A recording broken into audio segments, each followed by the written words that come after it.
Thanks for joining me today for another episode of A White Woman in Distress. This podcast is about raising awareness for missing kids, teens, and adults. My goal is to help spread the word and find those who are missing. We need to come together as a community to help find these people. We need to stop ignoring what we see and start looking out for each other. I understand that you want to stay safe, but it's important to speak up when you notice something's wrong.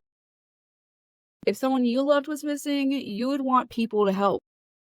People who think, well, this could never happen to me. You really need to understand that it can happen to anyone. Every single day, children, mothers, fathers, brothers, sisters, aunts, uncles, etc., they all go missing. You don't have to put yourself at risk.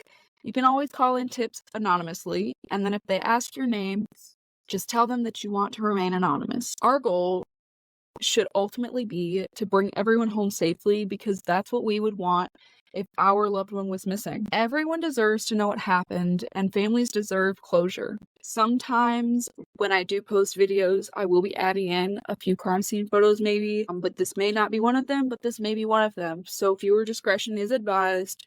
This content may discuss violence, sexual assault, and murder, which may be distressing to some. Listener discretion is also advised. Today, we're going to be going over the case of Marjorie West from Hamilton Township, Pennsylvania.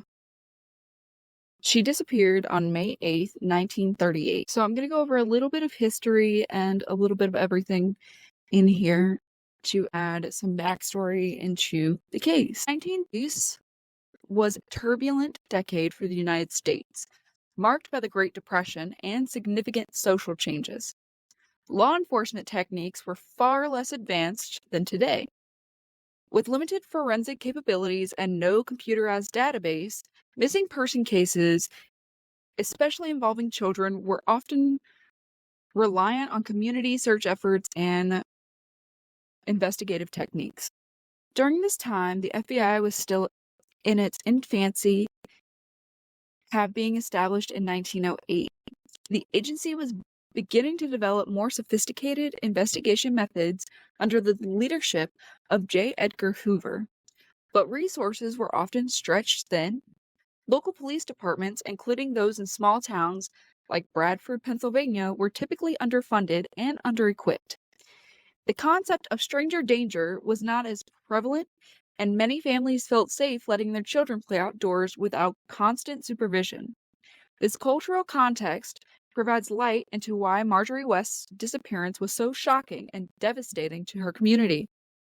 The West family, like many others of this era, lived a modest life.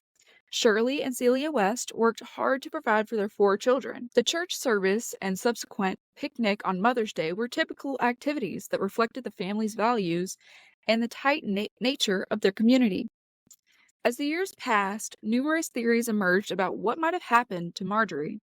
Some believe that she was abducted by someone familiar with the area, while others think that she may have fallen victim to a tragic accident. Each theory offers a glimpse into the various possibilities and the complexity of the case. One compelling theory involves the possibility of Marjorie falling into an abandoned oil well. The region around Bradford, Pennsylvania was known for its oil production, and numerous wells dotted the landscape. Despite extensive searches of these wells, no evidence was ever found to support this theory. Another theory suggests that Marjorie may have been abducted by a family member or someone who knew the area, or someone that she knew.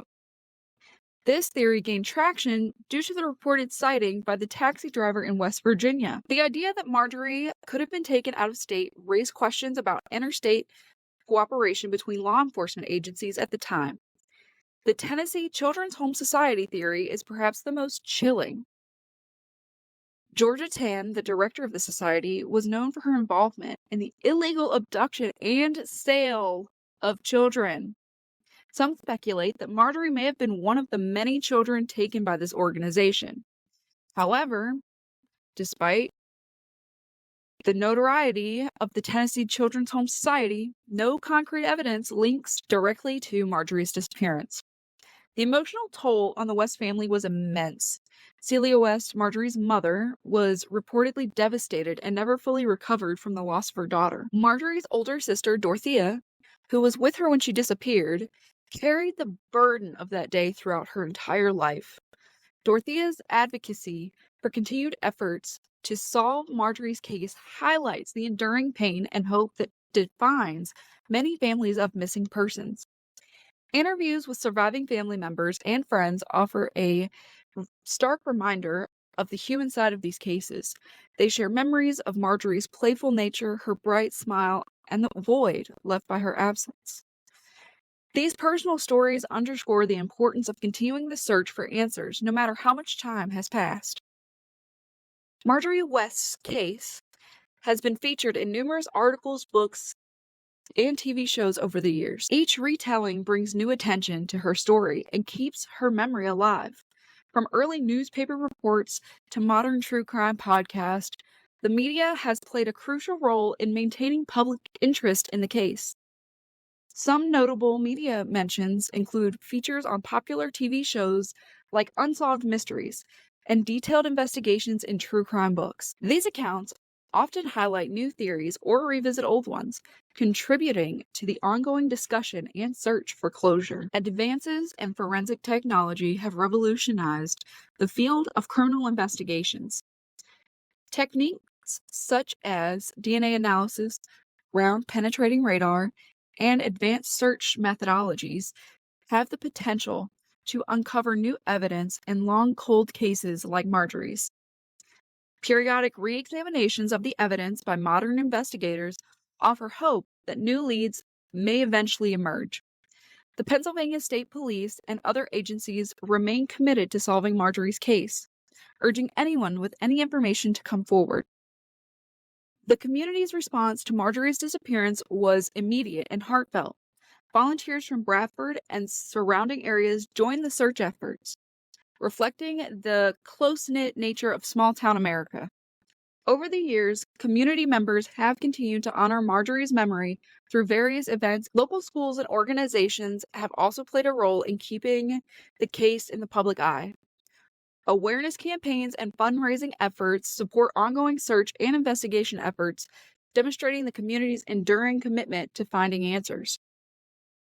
Experts in criminology, psychology, and investigative techniques have offered insight into Marjorie's case. Their analysis helps frame the various theories and provides context for understanding the challenges faced by the investigators.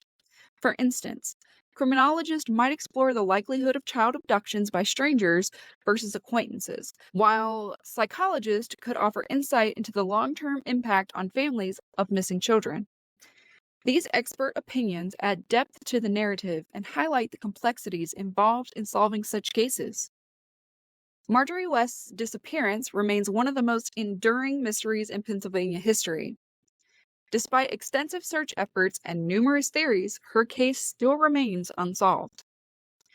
The hope in finding answers and bringing closure to her family, the community. So Marjorie went to church with her family that morning, and then she went to a picnic with her family for Mother's Day, and her sister Dorothea were picking wildflowers when around 3 p.m. she disappeared.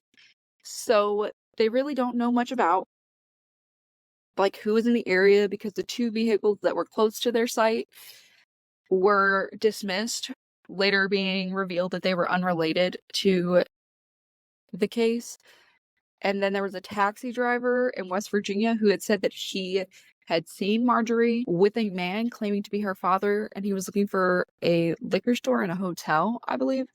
But he didn't know it was Marjorie until after he had seen photos and everybody asked of her disappearance. That's when he noticed that it was exactly the same girl that he had seen crying in the backseat of a car. The family still holds out hope to finding out what happened to her. If you have any information regarding the disappearance of Marjorie West, please contact the Pennsylvania State Police at 814-938-0510. Thank you for listening to this episode of A White Woman in Distress. Remember to subscribe to our podcast and follow us on social media for updates on this and other cases. Together, we can help bring justice and closure to these tragic stories. Until next time, stay safe and vigilant. If you see something, say something, and do something.